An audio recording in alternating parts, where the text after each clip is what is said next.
Hello, track fans. Are you ready for track season? Well, I am with this trusty e-bike. As you've seen it, I've used it for almost 5 years now, this home-built contraption. But the critical thing about this bike cam is this arm right here. I've upgraded the arm to a much better stabilization arm. On the old arm, you can see they have a bunch of shocks, radio control shocks, and I would fill different oil weights to control the damping as the gimbal is bouncing around, moving around like this. Well, on this new one, this just came out last year in 2025, I can change the damping on this. And the damping are controlled by two different electromagnetic motors here. Back and forth, both of them will control it. Side to side, both of them will control it also. And you can adjust the damping as light as you want and as stiff as you want. So, and then these little rubber balls here will allow for removal of the jitters. So I'll be testing out this extensively, and you'll see this at the Tesoro All-Comers next weekend. Okay, so we're gonna test. As you can see on the flat road, it's not a problem, but as we get off onto the grass, you can see how jittery it is.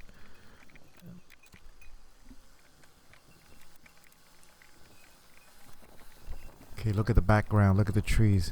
See how jittery that is? This is no good.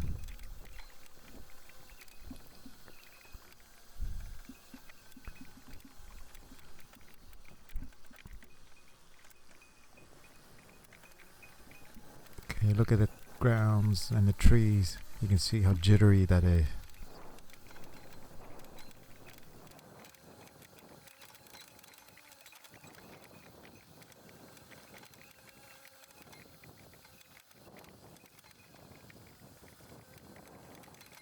Okay, so here is the Hydra Alien Pro arm, and the thing is, this comes with this vibration dampers, and you see these rubber vibration dampers in between here, and this lower part, this metal part, is attached to the gimbal.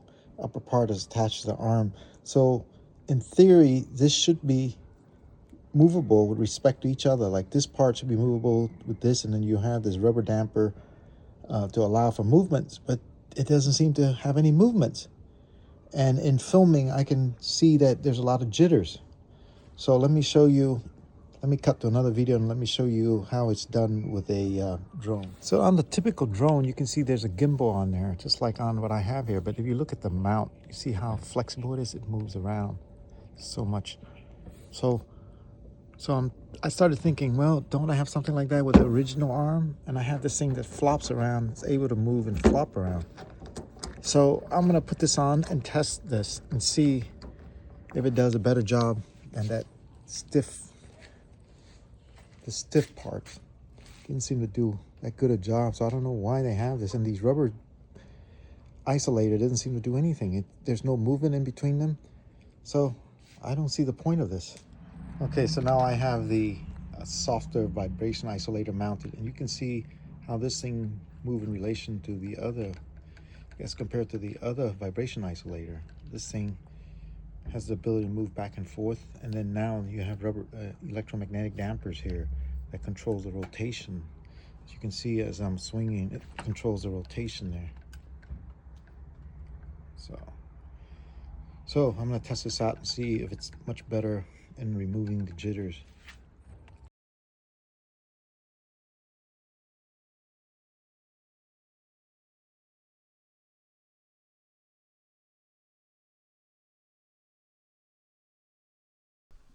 Okay, on the first test here, I'm using that soft squiggly vibration isolator, the one that came with the original Hydra Alien, and I am not seeing much of a difference with the change in the damping. Having the gimbal, it's a DJI Ronin RS3 Pro calibrated as a normal, and then just changing the damping and running the same course just to see what it looks like. It seems to be a little better at the higher damping, but I don't know for sure. The one in the middle seems to be a little smoother than the one on the right or the left side there. But it depends on the bumps too. If I hit hard enough bumps, you can actually see the little jitters there.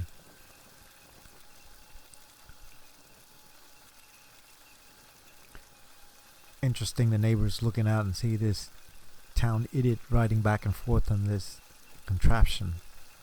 And of course the kids thought it was cool.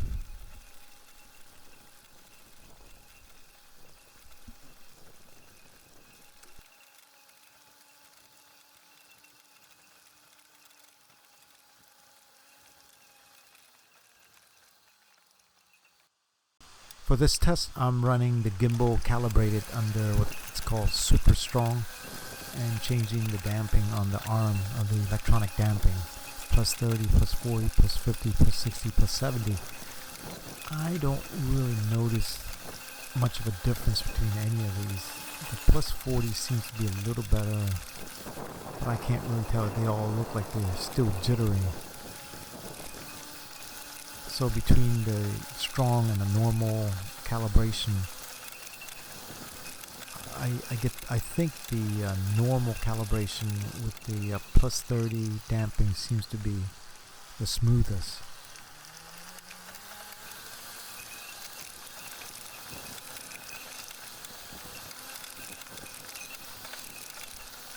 Hard to tell.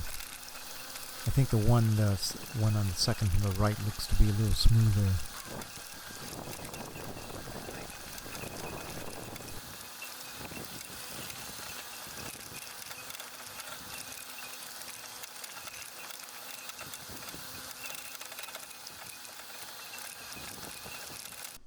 For this, I'm using the normal gimbal calibration. This is the super strong gimbal calibration, and whatever is the smoothest that I found from my observation. And it looks to me like maybe the super strong with plus 30 damping might be a little smoother, but still have that annoying jitters. And as you know, in a lot of my videos, the high quality one, I put all these footages through GyroFlow, and they'll remove all the jitters. But the problem with that is that 1 hour of footage requires 2 hours of processing, sometimes 3 times that. And so if I have an event that's 6 hours, you're looking at 18 hours of processing on a computer. And when it's processing, it slows down on my editing. As you know, I'm running 8K cameras. I have 2 or 3 8K cameras, so that really slows everything down. So the less I have to do GyroFlow processing, the better it is.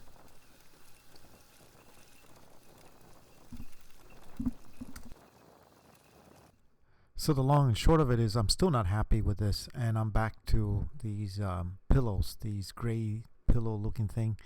That's those 2 right there where my fingers are holding, right there, 1, 2, and 1, 2.